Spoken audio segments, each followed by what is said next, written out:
Hey guys, so I got to sit down with Tom Palamara. He is the owner of the Rinx, the Hot Pog location, Port Jeff location, Wine Danch, and Bethpage. All right, he's a great friend of mine, and we got to discuss his story on where he started, basically from 16 years old to where he is today, and it's a good one. You guys should have a listen. So we always ask, basically take it from high school, like you graduate high school.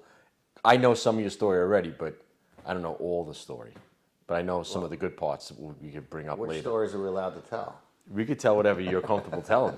But I don't even know. Did you go to college? I know you went. You were a marketing guy first. Yep. Yeah. So I graduated from college, from high school, and then went to Providence College, and I was always involved in hockey. Right. Playing, and then I started working at a place called Skateland, which is now Iceland in New Hyde Park. Okay. And started there when I was 15, 16 years old. Right. And, swept floors, learned how to sharpen skates, was a rink guard, they called me the kid. Yeah. Everything was, hey, kid. I know there's a story around that time, too, if you could tell that one. Yeah. With the Rangers? Yeah. No, with the new Cadillac. Oh, yeah. That was my idol. So the Rangers practiced there. Uh-huh. And, my excitement was taking their dirty, smelly equipment out of the van and bringing it into the locker room. As a kid, that was the best. Right. And so it was snowing a lot back in that day. And, one of my jobs was to shovel the front of the building. So I'm out there, 16 years old, shoveling snow. And Vic Hatfield was number 11 at the time. Right. Everybody thinks Messier was number 11. Well, before Messier was Vic Hatfield. Right. Big guy, blonde hair. He wore this big white furry jacket. He was just like, he was my guy. Right. So, I played like him. What year was this? So this was in 72. Okay. 72. So, no, it was probably 71. Okay. Anyway. Yeah. So, he's part of the gag line, goal of game line, and, he was, a player. Right. So I'm shoveling snow, and in comes my idol driving his brand new Cadillac. Mm-hmm. And he gets out, and he's all upset. He gets out of the car, and he goes, hey, kid. I go, yes, Mr. Hatfield. He goes, bring the car down to the dealership down the end. He goes, a snowball, they threw it down, and it broke my windshield. And I'm like, what is he saying? I had no idea what he was saying to me. And this was the day, back in the day, where they had that thin line that went through the inside of the window that would melt the snow. Okay. So the snowball hit the side of the window, and it was smoking a little bit. So now I'm standing there with a shovel in one hand, right, keys to a brand new Cadillac in the other, and there's my idol, right, Vic Hatfield. And then I'm looking at the shovel, I'm looking at the keys, and he's walking in all pissed off. I go, Mr. Hatfield. He goes, yeah, kid. I'm 16. I don't have a license. Give me the keys. Give me the keys. So I throw him the keys, and I just started shoveling the snow again. Oh, that's funny. Yeah. So that was when you were about 16. So 16, and then I actually went to college at 17. You must have been the envy of your friends though in high school. Yeah. You get to kind of meet the Rangers and hang out a little bit. Hockey wasn't a big deal back then. Like really? No one really. It's not like it is today. It really wasn't publicized. These guys, made no money. Mm-hmm. They weren't on TV. You had to listen to the games on the radio. Okay. So it wasn't like a big deal. Right. So to you it was. To me, oh yeah. Yeah. If you played the game, it was like the greatest thing in the whole world. Right. But there wasn't that many people that played. Mm-hmm. So when I played for a team called the New Hyde Park Arrows, mm-hmm. and back then it wasn't tier 1, tier 2, 3. There just was. It's okay. And Gracie. So the guys they played with were roller hockey players. Nobody had any money. You just kind of went out and got equipment wherever you could, and you just played. Yeah. And we got pretty good, and so that was the group. Guys from Queens, guys from one guy was from Staten Island, mm-hmm. guys from the island. Right. But it's mostly Nassau County guys. As a matter of fact, when we finally, it was my senior year, we were playing a game out at this brand new place mm-hmm. called, it was before Superior Rink was open. It was this old place called the Comac Arena. It's like, Comac Arena, where the hell is Comac? Right.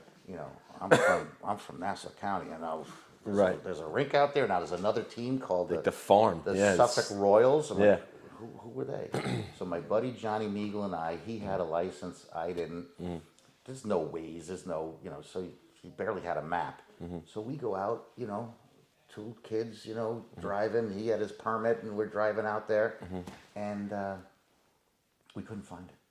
Really? Couldn't find the rink. We go the expressway, we curl around, we go to the SAG, we curl around. We couldn't find it. Back and forth, back and forth. There's no cell phones either. So now it's like, Johnny, it's like, we're an hour late for the game. So we Game's just went over. home. Yeah. So we called the coach up later after. Where the hell were you guys? Right. We couldn't find the rink, coach. Oh, so you couldn't even get there. Couldn't even get Oh there. my God, it's funny. So, hockey wasn't a big deal back then. But, Right. It was So, fun. So then, what? When you went to college, what did you go for? Did you always have like an inkling Business. in your mind that Yeah. you'd be doing something involving hockey at some point? No, had no. Or you idea. just were like, that's I over. wanted to own my own company. Okay. What it was, I had no idea what it was going to be, but Mm-hmm. I just knew if I owned my own company, then that was the pinnacle of where I wanted to get. Right. And I knew if I got into sales, that's kind of how everything worked. Right. If I could figure out how to sell whatever it is, then I could, be successful at a company. I was just talking to the kids at West Babylon High School yesterday about this because they started like a mentorship program with me. It was our first meeting, and I was explaining to them because everyone wants to own a business, but I try explaining to them that you need to put the time in to learn whatever business you're going for, whatever end of the business that can bring an asset to when you have the business. You can't just wake own up it. and go, I own a business. Yeah, like I want to own a construction company. Okay, but doing what? So so you already had the mindset of like I had to go So I and want learn. to own my business, and I want to be in sales. I'd like people. I'd like whatever the product was. One thing I could not do was have somebody like in finance. I couldn't get somebody to say, "Give me your money and buy this piece of paper." Right. I just felt weird with all that. Right. And I had some family friends that were in the brokerage business. I just couldn't dial for dollars all day. Hey, hi, this is so and so. I got this great stock, and I got a deal. Yeah. you give me a widget, and I'll sell a widget all day long. Right. So I ended up selling contact lenses for a company. That was my first job out of college. That's cool. And a company called American Hydron, which turned into International Hydron. The company actually had the first patent on the contact lens. Oh wow. Gave it to Bausch & Lomb for North America, and then they took the rest of the world. And so I started with them when Bausch & Lomb and Hydron had a falling out. There was as I heard the story, there was some 2 sets of books. Oh, okay. So That's Hydron, sketchy. Yeah, Hydron said, okay, we're coming in, we're going to sue you, and we're coming into the States. So I was like one of the first salespeople that were hired in the country. Wow. For this contact lens company. And, at this point I went to college, went for marketing, started working at the rink at Schneider Arena up at Providence College, started coaching the women's hockey program. I started the women's hockey program and coached it through this whole period. So I'm like working and I'm going to school. So you're networking with probably the parents of the people you're coaching? Well, or no, other I'm people networking with everybody in the college. Okay. So these are the people that I'm networking, trying to figure everything out. So then, now I got to grow up and I got to do something. Plus, i.e., I'm also married and got 2 kids. So it took me 7 years to get out of Providence College. But I graduated, 7 years with 2 kids. So Okay. it took a little, longer. Night school, working during the day, all the rest of it. Yeah. So anyway, I just take an interview for this company in New York. And I'm up in Rhode Island, and I'm living in Rhode Island, got kids. And this guy hires me as Frank Wester. He hires me as a brand new salesman.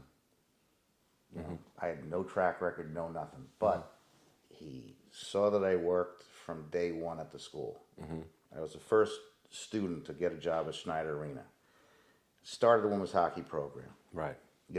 Ran the lounge, if you will, at Schneider Arena. Right. I bartended and bounced at another place. I was working at St. Johnsbury Trucking Company. Right.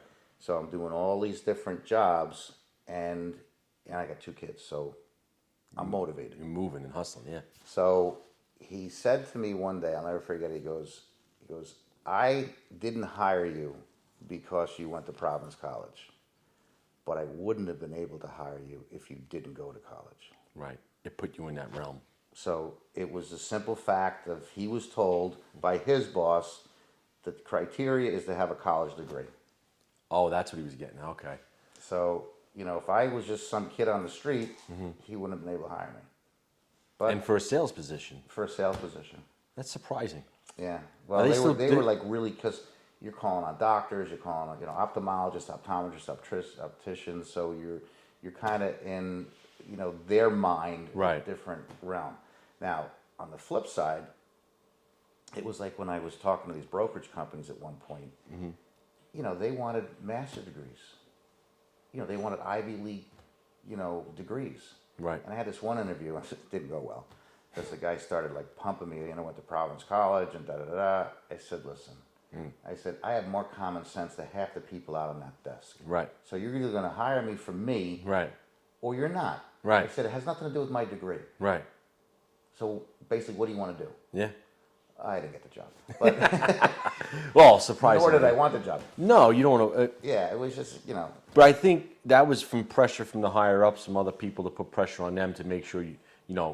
It's almost like I was telling tell kids all the time. It's almost like a marketing ploy that they're ingraining into kids at an early age about college. That you have to your end goal from when kindergarten to senior year is to eventually get into a good college, and then you'll be successful. And that's not the case. yeah, it really depends what you want to do. Is if, so I wanted to I wanted to own my own business, right? Right. And I was thinking more on the corporate side. Yeah. So it was a little different. Right. So I wanted to get into sales. I got into sales. I learned all the different aspects of sales and then marketing. Because if you don't have sales and marketing, what are you going to do with your product? Right. The one thing I failed on, and I still fail on, is the financial end of things. Okay.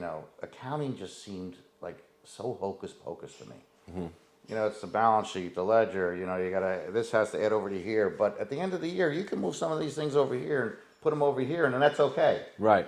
I'm like, wait a minute, that doesn't make any sense to me. It makes no sense. It's, Right. You build it, you sell it. But that's why you hire an Yeah. accountant, right? That's why you they hire an understand accountant. that stuff, right? So I Okay. have what they call a cigar box mentality. Okay. So you make a sale, you put the money in the cigar box, time to pay bills. You take the cigar box, you pay the bills. Right. At the end of the month, you see how much money you have in the cigar box. And I It had a seems good pretty month. easy, yeah. Seems pretty simple. You don't have a zero cigar box or a negative. No. You don't- take the money and the cigars. Yeah, you don't want that. That's No. a bad thing. No. So, but Come here, Papa. what I really realized through the whole aspect of going through, I couldn't hire you if you didn't have a college degree, but I did everything, Right. it made no difference Right. if I had a degree or not. Where would you say you learned most of your skills from? And skills, I mean, it's very much a skill to be able to talk to people. It's just working, putting yourself out there. You have to put yourself in difficult positions. Right. And my daughter's a great example. She's a doc up at Mass General. When she was doing her residency, she would have these other young kids come in. They, brilliant kids, Brown, all these Ivy Leagues. Right. They couldn't talk to a patient. They were so awkward. Yeah. And it got to the point where she would just like step in and say, yes, Ryan, this is what you have. Yeah. Before, these people just didn't know how to smart. Right. No common sense. They couldn't deal with people. Yeah. You just have Well, to they probably put- couldn't speak their language, not like Spanish or a whatever. But I mean patient- the language of, I don't want to say dumb it down, but not everyone's a doctor. Yeah, So, so like you- Rich Yeah, Scriven. Rich, Yeah. perfect example. Can explain anything very Anything easily to and make it anybody. relatable. Yep. He was in here. He did a podcast with us, Rich Scriven from Stony Brook. Jeff, I don't think you were here for that one, but obviously Frank was. But he explained the human body to me and broke it down as a way of like a boiler works, and how the blood flow is basically the water in the pipe. Yeah. And he, obviously it's more entailed than that, but he really can explain. So talking to him makes people very comfortable. Yeah. And I think that is a huge skill. Yeah, you have to break it down, and you know, to being able to talk to people, you know, it's not for everybody, but you have to do it. You have to, Right. if you want to achieve at something, it's just like any sport. You want to be good at sport, you got to practice. Yeah. Simple as that. Absolutely. You want to make sure you don't bang into the dock, you got to practice docking. Practice driving the boat. You gotta Yeah, practice exactly. driving the boat. You know, So- but one of the main things that, you know, when I would talk to kids and I would tell them kind of my odd story about how I got where I got is that I kind of went where I like to go. I did the things that I like to do. Right. You know, And you surround yourself with the right people. you know, eventually, you know, when you're in sales, you're kind of on an island by your own. I mean, I traveled all over the world selling, so you spend a lot of time by yourself. Right. So it's easy to be a hermit, but you know, you go out and you talk to people and you meet people and you have conversations with people. But the key thing, and you probably have heard it before, is if you want to never work a day in your life, get a job that you like. Right. If you have a job that you like, job that you love, you'll never have to work another day in your life. Right. And I think that's really the key with a lot of these kids. You know, whether I'm talking to my kids or my grandkids, it's like, what do you want to do? Right. I want to make a lot of money. Well, yeah, so does everybody. Everyone Right. wants to make a lot of money. Right. But how are you going to do it? Right. You know, well, I want to do this. Okay, well, if you want to do that, then you want to be a doctor, you're going to have to go to med school. Yeah. If you want to be an accountant, you have to go to Lay out your school. path. Right. So. And then, you know, you may not like it. You may have to adjust it. My one daughter went to school. She got a fashion degree, hated it. Went back and became a teacher. Now she's a special ed teacher. And she Loves it, probably loves it. you know. It's good. So, you know, you really have to figure out what your pathway is and not be, you know, put down or not go for it for any other reason other than what you perceive that reason to be. Right. Not what other people think Yeah, not or what other people judge. think. You want to do it, you go for it. And you Yeah. keep doing it. Yeah. And you'll fail or maybe you won't. Yeah. But No, I you'll don't know- I don't know fail. anybody get- I don't We know anybody that. Yeah. I I mean, don't know and anybody that's. that's gone up and hasn't failed. I think that's what needs to be talked about more because I think younger kids just think that you know you do X, Y, and Z and then you live a happy life. But I don't think anyone talks about the failure that happens Yeah. along the way and being okay with the failure and then overcoming that and moving on. I bought the third Subway franchise on Long Island. I didn't know that. Third one. So are we skipping steps here? Or are we No, because you were working this is part of my stuff. part of that stuff? Okay. And a failure, but not a failure. You know, Bob used to work at Subway. Did he? Oh, Bob, yeah. Bob, my partner, Bob, Which who's one? never on camera. Oh no, I know. I think the one. Rich Goots. They had the first one. Oh, right. He mentioned we were told me. golfing. Yes. That's right. He still has some sort of certificate for like the best Oh, yeah. sandwich maker. Oh yeah, He's probably full of shit. You go to Subway school. Yeah. Oh, that is a thing? It's a thing. Get It's outta Subway's- here. I swear it's a thing. I never believed him for all these It's a years. thing. Really? Yep, Okay. yep, Okay. Yep. It's true. So I had the third Subway. Okay. And I built it up, and I got in there and demoed the place, and you know me, I don't know a lot about demo or anything else. Right. But I'm side by side with this guy who was Right. a friend of mine. Right. And we built this place, and it was the #1 Subway in the tri-state area. Wow. Now, how did I do it? Mm-hmm. I went out and I got different outside accounts. Port Jeff High School. You went to Port Jeff High School? You went to the cafeteria? Subway murals, Subway sandwiches. I took over the high school. Oh, wow. I said to my wife, I said I applied for it. She goes, what are you going to do if you get it? I said, I have no idea. We're going to figure it out. And then I called her afterwards, and I said, we got it. Yeah. And I was like, so we had to figure it out. Right. I did the concession at East Beach in Port Jefferson. I did the So now you did this Food runs. with no real food background No besides food. Well, maybe bouncing and bartending. I worked at in college. I was a busboy, bartender, All right, so you knew. and I was Some of the inner I workings. worked at Skateland at Right. the cafe, Okay. flipping hamburgers. Mm-hmm. So not a lot of experience. So anyway, I do all this. I hated it. I Right. wanted my own business. Right. I got my own business. I had a franchise. I Right. had the largest. I had more money coming in the back door Right. than I did in the front door. Really? Because of all the other catering and other Right. deals outside locations. Right. So I used Subway as the hub, and I went out and got other accounts. Right.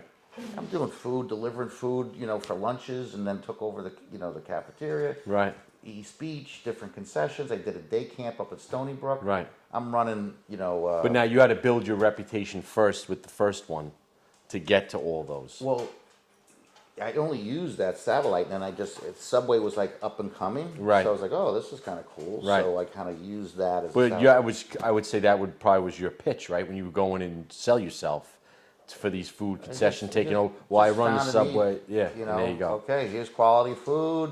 Subway franchise. It's a national brand. Blah blah blah. And they go, okay. They took it. So I was like, oh.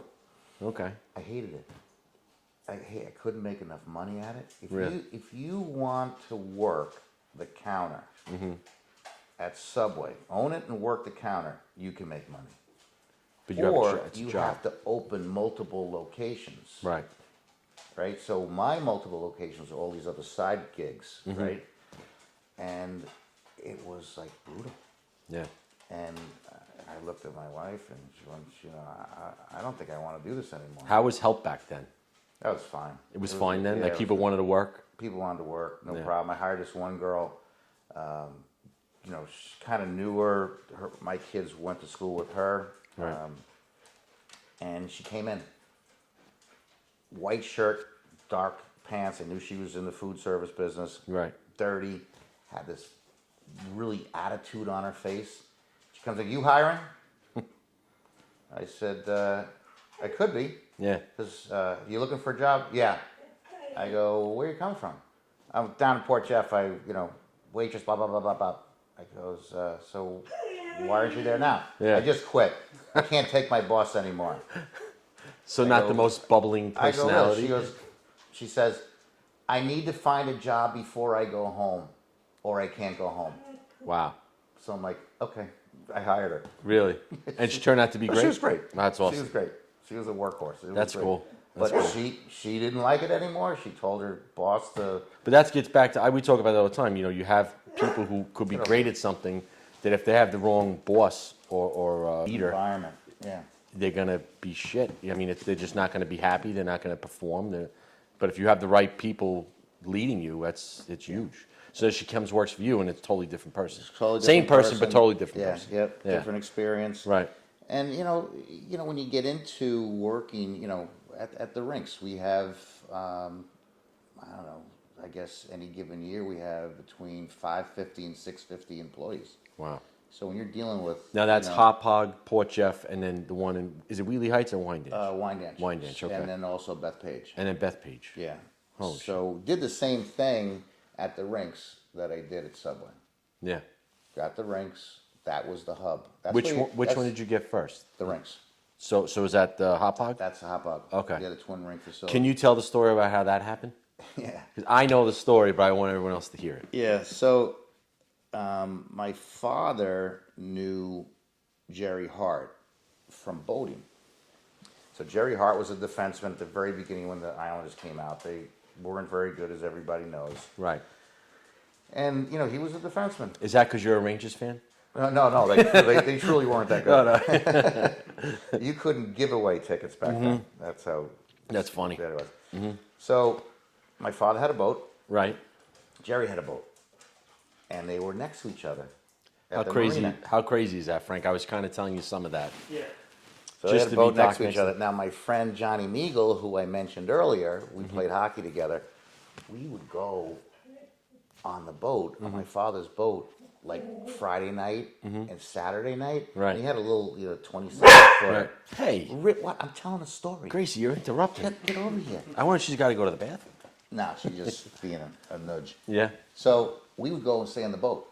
And the reason we would stay on the boat was to see what girls he would be bringing back To his boat. to his Right. boat. Okay. And then the walk of shame in the morning. Oh, that's funny. So So at the time he owned the Rinx though, while he's no. He was he playing did it? hockey then. Oh, okay. He was playing hockey. Okay. So, that's how we first met Jerry Hart. And then, things go on and he gets traded and he goes into other businesses. And then the town of Islip, he heard that the Rinx went belly up because they first built it. Okay. And, one construction guy, another construction guy, money's going into other people's pockets, and they Right. went bankrupt on it. Oh, wow. So it sat there for years as a big eyesore, big What, white elephant. what year time frame would that be? This is 30 years ago. 30 years ago. Okay. Yeah. Okay. So he came in and said, listen, I don't have any money, but I'll resurrect this thing. Yeah. So they said, okay. Floated a bond. The town floated a bond. So the town could get the money, Right. give it to Jerry Right. to pay off all the construction guys, which is like, 25 cents on the dollar. Right. And then they finished the job at a different rate. Everybody got their money, Right. and they Dog built is the place. Did she not know how to lay in the couch? Gracie is not a lapdog. Oh, it's funny. So, That's funny. so We gotta get a video of that. Jeff, you gotta get a picture of that or something. It's funny. yeah, Gracie just wants to be part. Oh, she's gonna lay down. Oh, yeah, I'll take a picture of that. Yeah. Jerry gets the money, and he is paying the loan back.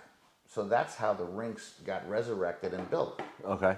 So it was Randy Nash, Tom Mattioli, and Jerry Hart. Those are the three guys that actually did all the legwork, but Jerry was the owner. Right. And then my nephew, my father's grandson, is playing for Rye Rangers. They're playing PAL at the Rinx. So I go down. My father goes down. My sister comes down with her son, and Jerry's there. Now I know Jerry because Boating. I'm playing hockey now. Right. I got back to playing hockey. He's in men's league. I'm in men's league. We're on the same team together. Right. The PAL Pops. Right. Because his kid played for the for PAL. My kid played for PAL. So we're playing hockey, so we know each other. Right. He sees my father, and they start talking. And I said to my father, I said, I heard that Jerry's thinking about selling, and he wants to talk to you about how to sell and to retire. Now, My what- father your was father's- a mentor to Okay. Jerry. Because what was his background? My father was Banking or? finance. Okay, cool. At one point, he was the executive vice president, chief financial officer of the New York Stock Exchange. Wow. So he was used to running big stuff, but he Wow. also had the financial background that I didn't have. Right. So he talks to Jerry. Jerry goes through the whole thing with them, and afterwards, so they have this great conversation. And my father comes up to me and goes, "They want it. He wants to sell." And he leans in. And it's just the two of us in the lobby of the Rinx. He leans. He goes, "What if we buy it?" And your father's not that guy normally, My right? father is not a risk taker. Right. He is not a guy that thinks out of the box like that. Right. He's never owned anything himself. Right. And But he loves hockey, right? He As well? likes hockey. Yeah. He knows I'm involved in it. He knows Jerry. So he has a little inkling of a feel of what it is. Ryan, I swear to God, the first thing that ran into my head is, "Are you fucking kidding me?" That actually What are you, went nuts? through my head, but I didn't say it out loud, obviously. Yeah. And Because quietly you want to be like, Two yeah, years later, we ended up closing the deal. closing the deal. It took 2 years. Wow. 2 years later, 2 years there you later, are, closing the deal, you own the Rinx. closed the deal. And now it's the Hot Pog Rinx. That's the Rinx and Hopper. And then what, you did such a good job there. So we use that as a satellite. So it's like, okay, I got the infrastructure, Like you did with Subway. just like I did Subway. Kind of like how I'm doing here. Exactly. So, It's very- the same thing. Now yeah. you're branching out, using this as the hub. Right. You got your Construction. human resources. You have your accounting. My office, You my- have yeah. all your structure. You don't have to buy another brick and mortar to do anything. Right. You just either add another person or the person that's there does more. That's cool. Simple as that. So Yeah. now what else is out there? Port Jeff, right? I know this guy from Subway, Right. the parks director, Port Jeff, How'd you know him from Subway? because I went to him when they put the bid out for the food concession at East Beach. Wow. And that's how many years prior? Oh, God, that's 15 years prior. So 15 years before you planted a seed I know this of a guy relationship from Subway. that didn't blossom until 15 years So later. I go walking into the rinks through the back door, and there's a meeting, like a local, rink meeting of different rink owners Right. that was being hosted at the rinks. Right.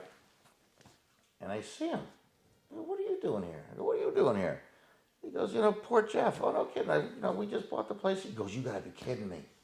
He goes, we wanted you guys, the rinks, to come in 3 years ago, but we never got a phone call back, and nothing happened. So we ended up going with these other people. Oh, So within 1 year, I took over the operation Jeff. of it. nice. Then within 2 years of that, I took over the entire mechanical part of it as well. Wow. So now we set it up, break it down, and run it. Wow. So we have a fee to set it up and break it down, Right. and operationally do it. Right. And we have the day-to-day operation where we cut them in. Right. So the town pays us to do the initial work, and then we pay them for every head that comes in. They get money. Wow. It's a beautiful relationship. Right. I think we've been there 16 years now. Wow. And then I use the same model. I get a phone call from Wyandanch. We want to open up a rink. We have it built. It's been built for a year. Just needs to be run right. Yeah. When do you want to open it? Well, we want to do it like you do, day after Thanksgiving. I said, it's October. Yeah. I said, we're never going to get a contract done in time. And I said, it takes a while to do this. Right. Because if I can get you a contract, will you do it? Okay. Well, Steve Ballone, he wanted that rink. Was he the town supervisor then? He left I think 2 years before. Right. And he became the Suffolk County supervisor. Okay. Because Schaefer's Babylon Town now, which Yeah. he would run.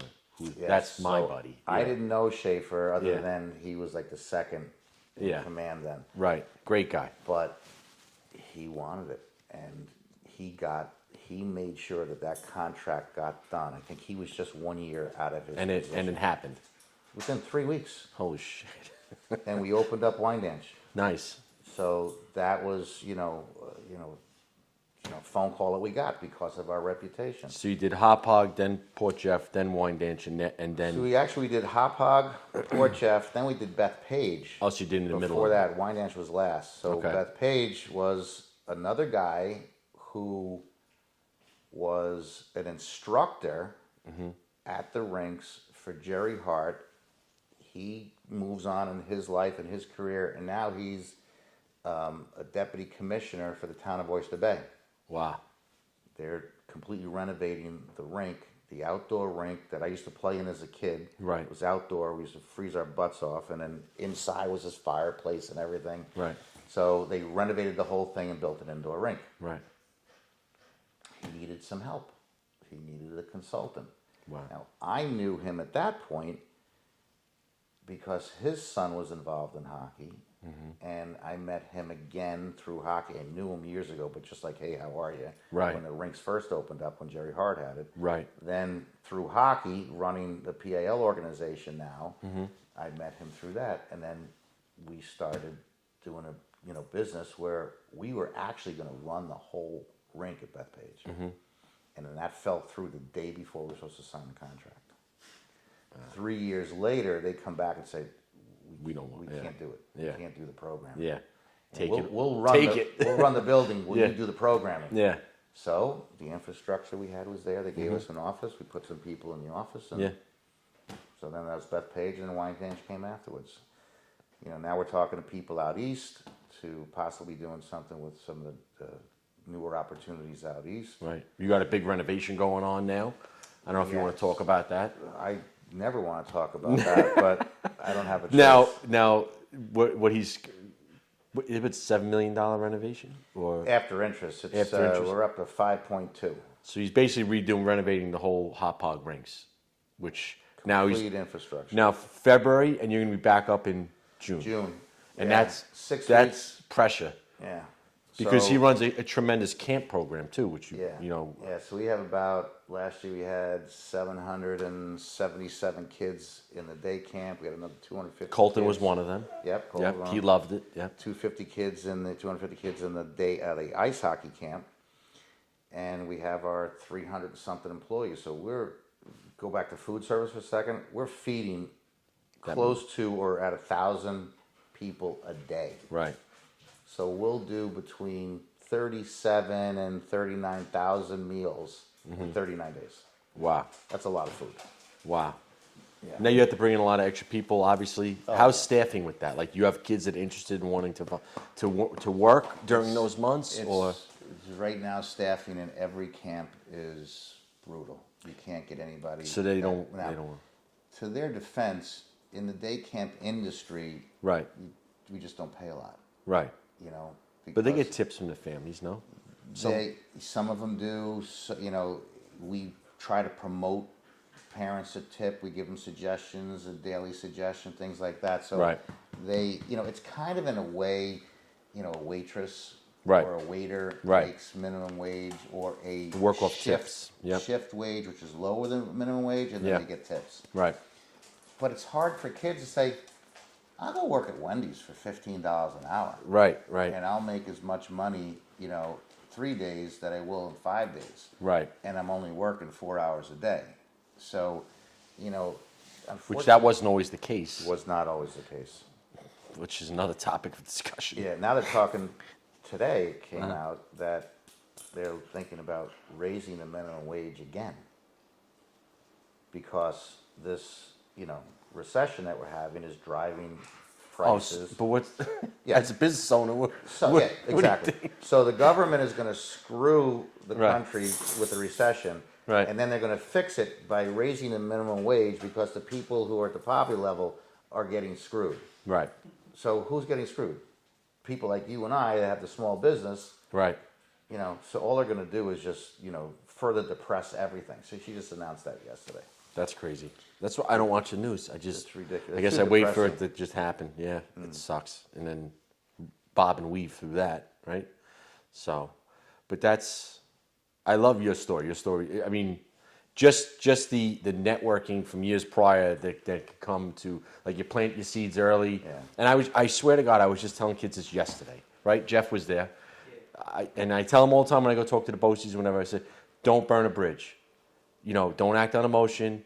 You're not necessarily going to do the job of your dreams when you're 16, 17, 18, 19, 20. You may not figure that out until you're 30 years old. So you basically put your head down, get your skin thick, right? Like, Yep. you're gonna earn your bumps and scrapes and Yeah. whatever else, and callous your hands, and then here you are. So when you took over the Rinx, you were how old? If you mind me asking. I was late so I'm Right. 67, and we bought it 20 years ago. And the Subway, you would say how old? Subway was 55, 65, 75, 85. I was like 30 You're and 30. change, yeah. So that was a Like big 30. break for you of a lot of networking to get to the Subway. You're running the Subway, not really liking it, and then the job of your dreams, basically. So, well, from there, I went into, after that, I went to selling electronics. Okay. So I worked for a company called Andrea Electronics where I sold. Now, did you sell the Subway franchise to somebody else? Is Yeah, that so I sold it, and there was a brother and a sister, and they had it for years, and I haven't been in there in a while, but Right. I know that 5 years ago they still had it. Wow, So they kept it for a while. that's great. So then I went into electronics, and Mm-hmm. I sold noise cancellation technology. Wow. So it was brand new. IBM Mm-hmm. was my account. I went all over the world calling on IBM, and it was their noise cancellation headsets that we manufactured for them. So they had that talk to speech where you could put this headset on in the software, Right. and you would talk, and the words would pop up. Oh, wow. Well, if there's ambient noise, the software's It's not hearing gonna ambient pick up. noise. Right. So our technology allowed their software to work. So I did all that for a while. Met a lot of people in Asia. Our manufacturing facility was in China, and now I had the sales and marketing background. Right. And now I had contacts in manufacturing. So I left Andrea Electronics because they took a different pathway, Right. and I opened up my own business called Global Partners US. Oh, wow. So again, This is before the my, Rinx. my Okay. own business. So sales and marketing basically, and I would find people like you that had a product Mm-hmm. that was smart, entrepreneur, if you will, and I don't know how to get it made. I don't know how to market it. Right. So I would find marketing in overseas. I'd get those two together. So now I got manufacturing, I got the creativity side, and then I would help them market it. Okay, this is where you want to go with this. This is how you would do that. So I put all that together. And again, the finance part I didn't have to deal with. Right. So, Right. you know, the whole accounting thing that I was never any good at, you know, I always stayed away from that. But You're just using your people skills to put the people deals skills together. got it, and, you know, I had to deal with it when we got the Rinx, but Yeah. my father was a CPA, and I just hired accountants. You know, I still don't know what this, I still think it's voodoo. I call it voodoo. But so I went into Global Partners, and then from Global Partners, this thing happened with Jerry and my father. And then if you think about when I was a kid, all the way through to when we decided to buy the Rinx, everything I did led up to the Rinx. Right. You know, whether it be working in the concession stand, sweeping floors at Skateland, Yeah. to Providence College, working the different aspects Building your of the story. Rinx there. Yeah. You know, sales and marketing, dealing with, you know, personnel, just the sport itself. And the Rinx is different. A lot of people think, well, it's all skating. Well, it's not. No. So you got food service. You have all the things on the ice. Right. You have the day camps. You also have the preschool. I have a preschool there with 140 3, 4, and 5-year-olds. I think that people who own businesses can appreciate all that goes into that. It's not just turnkey. There's a lot of things. How you put it a certain way, then I try using it sometimes, but I always mess up. You have to grow the cow, right, or birth the cow. How do you say it? Yeah. So, you know, when I was dealing with the local municipality on a lease, they just figured, oh, you know, we want more money from you. I'm like, more money from what? Yeah. You know, we got all these people coming in. You don't understand. Right. You know, we basically give birth to the cow. Right. We raise the cow. We feed the cow. Right. We get it to the point where we have to slaughter the cow. Then we slaughter the cow. Then we get that steak. We put it on the grill. And then we have to figure out how to get all those customers to come in to eat that steak that we feed them. Right. And then hope they're happy and pay for it and come back again. Right. So those are all the things we do. You just see Yeah. all the people coming in the door. Right. Well, So- that's why we did this, because people don't hear that side of it. They don't know the risk and the leveraging that we always talk about to get to the final product before you could even make a nickel back, and how much you involved already before you could even make your first penny. And then Yeah. you have a business that's 30 years old and it needs to be replaced. And And now all you the got to find profits. another money. So now I'm working for the bank again. Right. I got to borrow $5 million Yeah. and I have to redo the whole infrastructure. Similar to us on a much smaller scale, because I paid off all my trucks like 3 years ago, and I could breathe a little bit because we had like $10,000 a month in truck payments. Yeah. Now the truck's starting to break down. So now what? I got to buy more trucks. Or I got to fix trucks. I got to buy engines. Yeah. So it's on every business scale. Yours is obviously a much larger scale and stressful scale, because you can't make money during those doesn't months stop. in those avenues. But My father had a great line, you know, being in boating. And he would go, oh, we're on the boat. He'd go, wait, you hear that? I go, hear what? He goes, you hear that? I go, no. Hear what? Something's breaking. something's breaking right now. We just don't know it yet. Something's breaking. Yeah. So, and it's true. In business, same thing. Business, same thing. How many fires you put out already today, you think? 2 on the way over here. You know, you know. And then speaking of fires, you know, that shit happens. We actually don't like the word fire in this building, because we had the fire in the last building. So Yeah. I shouldn't have even said that, but we're using it as that analogy. As analogy. So, yeah. Or when a very nice customer of ours came in on a Saturday in the middle of the summer and said, oh, excuse me, you have a lot of black smoke coming out of your chimney on the roof. Oh. Like, oh, thank you very much, man. I'm like, we don't have a chimney on the roof. Yeah. What was it? Our desiccant dehumidifier was in flames. Oh, Literally in flames. Thank you. Stay But calm. Stay thank calm. you, thank you. Yeah. So, yeah. And it's Saturday afternoon. There's like 200 people in the lobby and on the ice. We had to evacuate everybody.